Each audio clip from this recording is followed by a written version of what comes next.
Nai-stress o pagod ka na ba? Gusto ko lang ipaalala sa'yo na kahit gaano ka ka-stress ngayon, wag na wag kang sumuko sa mga pangarap mo. Kailangan mong tandaan parati na magtiwala ka sa progress na nangyayari sa buhay mo. Kahit alam ko na minsan sobrang hirap at sobrang nakakapagod na din talaga. Magtiwala ka sa kakayahan mo. Ang dami mo nang nalagpasan na mga malalaking problema dati. Ngayon ka pa ba susuko? Patuloy ka lang na lumaban.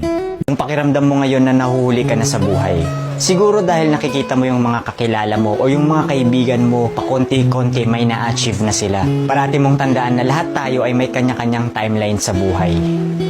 Hindi ka nahuhuli at hindi ka rin naman nauuna. Kung nasaan ka man ngayon sa buhay mo, yan ang lesson at experience na kailangan mong pagdaanan ngayon. Lahat tayo ay may sariling kwento sa buhay na